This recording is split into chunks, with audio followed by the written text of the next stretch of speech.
Okay, let's look at this responsibility model in action. So let's look at the stimulus and the response. And in this case, let's say the stimulus is that we get a test back in a class, and unfortunately, we did get an F, as you see on the screen. And so the question becomes, what will be our response? Well, we have to make a choice, right? We have to make a decision about what we're going to do. And in that moment, we make a choice that's going to influence our educational journey and our futures. And the question is, are we going to make the choice to be a victim, follow a victim mindset, or to be a creator and follow the creator mindset? So let's take the victim mindset first of all and see what will happen if they choose that mindset, if they choose to wear that particular lens or vantage point. So what do victims do? Well, they might blame the professor, right, for not explaining the material. It's their fault. They don't explain well.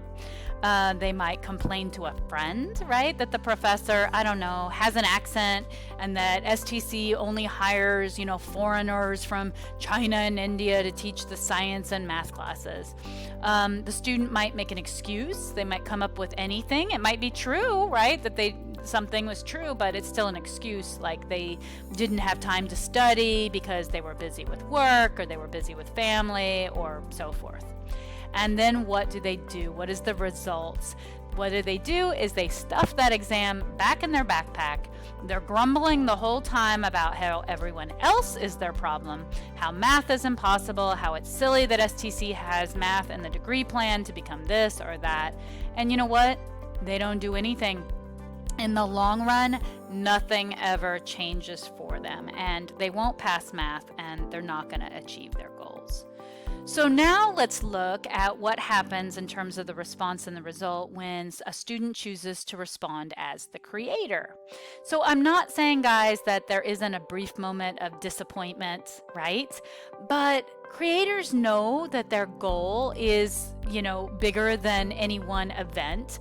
And in this case, the goal is to learn math and to pass the class so that they can move on with their coursework, but also their dream is to become an engineer, and engineers have to know a lot of math. So what do? They seek solutions and they start coming up with options like, well, what can I do to get better? And they start thinking, well, my friend did really well on this test. Let me ask them if they might be able to go over some of the problems with me and review it with me. Or they think, well, you know what, I really need to go visit with my professor during their office hours because we can go over the questions that I missed and why. Or they think, you know what, I really need to get on the ball and schedule an appointment at the CLE to work with a tutor or to get onto the online tutoring system, Upswing, Smart Thinking, whatever it is that school uses, and work with a tutor to go over things that they missed to become stronger. So they review their errors so that it doesn't happen again. They want to understand. They want to grow. They do not want this to affect them on the next test or in the future. So because they sought options, they picked one or more of the options, they did something, and they took a new course, you know what's going to happen? They're going to pass this math class. And that's the result that you want. Okay, let's look at another example of this responsibility model in action. So this time, let's say that the stimulus is that you have a professor who assigns a service learning project that requires at least 5 hours of either volunteerism or extracurricular collegiate involvement. I wonder who that is. I don't know. So what will be our response? Are we going to respond as a victim or a creator? Let's look at what happens. So if we're going to think in the victim mode, they're going to get on WhatsApp and they're going to start complaining to their classmates about how this so-called professor has no idea how busy students are and how unbelievable it is that she's making them do this incredible waste of time project. Right? Or they're going to email the professor. They're going to email a list of excuses like, I can't do this because I'm so busy. I have a child that I need to raise. I can't do this because I have a full-time job. You're asking too much of me. Try to find some way to get out of it. And you know what? Nothing happens. They don't do anything. They miss the, 200 some points on the project. They don't pass the class. They don't grow. They don't have anything to add to their resumes, right? They don't gain the experience, and this could actually have potentially been a life-changing event, and then they just don't even take the opportunity. They don't even take the challenge. So they don't change. Now let's look at the creator, right? What do? Well, they read through all the materials, they think about their majors, they think about what they want to do in life, they contact their department, they ask, well, what events are going on this semester that I can get involved in? They WhatsApp their classmates or call friends and see, well, what are you going to do on the project? Do you want to do this together? It might be more fun to do it together, less intimidating, right? They find something new that the professor has posted and they say, you know what, I'm going to jump in, I'm going to try it. They have a new experience. The point is, they see all of these different possibilities. They're aware of them. They pay attention. They have initiative. They ask questions. They go seek out things, and they make it happen. They see the future, and they see how it's going to benefit them, their happiness, their resume, their experiences, and they do it. And they're better for having done it. All right, so now that we've talked about mindsets, we've looked at the victim and creator, what I'd like to do now is I'd like to link the concept of mindsets to culture, which we've already talked about this semester. And it's really interesting to look at this connection because there are studies out there where researchers actually studied people's beliefs about, who or what is responsible for the results in their lives, for the outcomes and the experiences of their lives. Essentially, they were looking at who holds the power over them. And these studies are very specific. They're called, you can see at the top of the screen, they're called locus of control studies, and you can kind of replace the word locus with location, all right? And so locus of control defines where people believe the power over their lives is located. And it's really interesting because the results of these studies show that different cultures see different locus of control. All right. And so we're not going to go over all the specifics of specific different cultures, right? But what I'd like to share with you is that people of some cultures actually do believe that they control most, if not all, of their destiny, of their fate. And we actually have a term for it. We call this mindset an internal locus of control, internal. And so people who believe this think that their outcomes and experiences actually come from themselves, from their own actions, from their own behaviors. But researchers have also found that people from other cultures assign that responsibility of their destinies and of their fate to factors that are from the external world, that are out of their control. And we call that an external locus of control. So you can see there on the screen, internal locus of control, you happen to the world. External locus of control, the world is happening to you. So we're not saying that one is necessarily right and one is wrong and things like that. Cultures are cultures, but it really points out something. Not only is it important to decide where our responsibilities begin and end, it also shows us that this is kind of a challenge, right? Because when we accept too little responsibility, that's actually disempowering, but also accepting too much responsibility can be disempowering. So it's like, wow, we're caught between a rock and a hard place. Some choices, some decisions really are pointless because of our own limitations, and other choices and other decisions are pointless because of limitations imposed upon us. Wow, this is confusing, right? What does it mean? It means that one of our greatest responsibilities, remember, it's a superpower, it's not a bad thing, but one of our greatest responsibilities is deciding what we are and what we're not responsible for, what we actually do have control over and what we don't have control over, right? But there are many, I could say many 1,000 times, many things in life that we have already discussed that we do actually have control over. So it's usually more productive for us to actually act as though we are in control, to have our internal locus of control.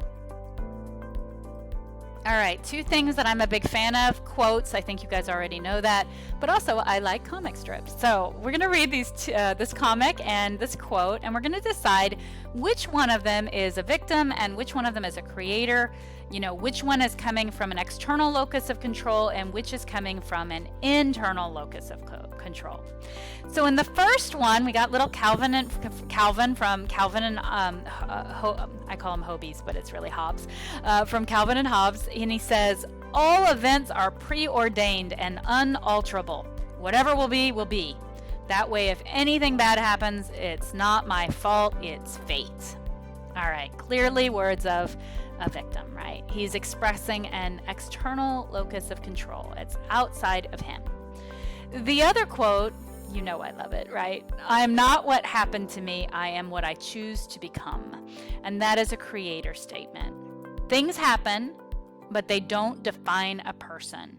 A person defines himself or herself. So this is creator language. This is internal locus of control. So on this page, what I'm trying to get at is we can see that language, our words, expresses a mindset.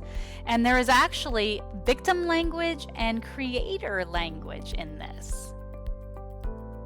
So in addition to the mindsets, we actually also have language, words, and we have that inner voice or inner voices in our head that balance out what we think about, again, about ourselves, about other people, about the world, about about situations. And it is self-talk. All the time, we are all talking in our heads. But the secret is that some of those voices in our heads are the voices of victims, and the other voices are the victims of creators. So which is which, we're going to find out here in a minute. But we actually do have three inner voices. You can see on the screen, we have the inner critic, the inner defender, and the inner guide. So we're going to look at each of these three in a little bit more depth. So welcome the first voice, the inner critic. What does this voice sound like? So this is an internal voice, guys, and it's one that judges us. It judges ourselves. And how do we judge ourselves? Inadequate, okay? It accepts way too much responsibility, and it blames us for everything that is going on in our lives, everything that's going on wrong in our lives, right? So this is a very judgy voice, a very judgmental inner voice, and it essentially can find fault with any single thing about us. I know we've all heard this voice. We can be looking at our appearance, our physical appearance. It can be looking at our intelligence, our smarts, how we perform in front of others. It can be our personality traits, our abilities. It can be how we think other people see us, and it even can go as extreme as our own, as our value as a human being, which is really scary.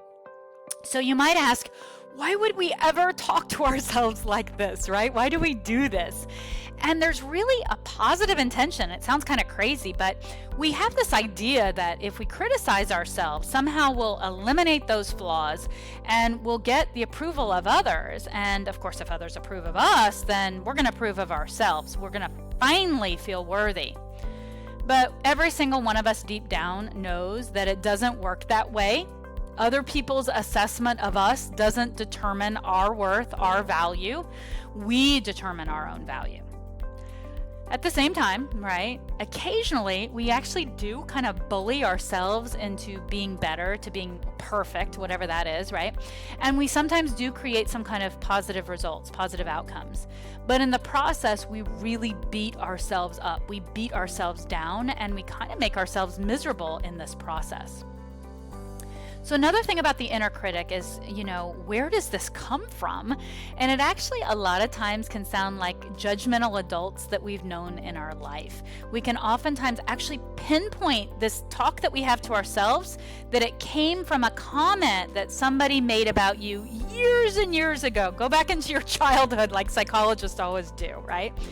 So why do we do this behavior? Well, one, we learn it from people who are close to us. We as kids model behavior all the time, right? And so we learn it from our parents, our grandparents, from our siblings, from people around us, from society. We see them do it to themselves, judge themselves, and we actually pattern ourselves after it. We mirror it. Or, of course, somebody like a parent or a teacher or somebody judged us and they said those comments, and then we somehow get them in our head and we repeat them to ourselves. So I can give you an example, guys. I remember I think it was second grade, that I had a teacher named Miss Newton, and I was overhearing a parent-teacher conference, and she said some really good things about me, but of course I didn't internalize that. But she did say, what a worrywart little Lydia is, right? And that voice has stayed in my head for a long time, right? I'm not going to tell you my age right now, but at this point, all these years later, I can still talk to myself and say, you're such a worrywart. That is that inner critic.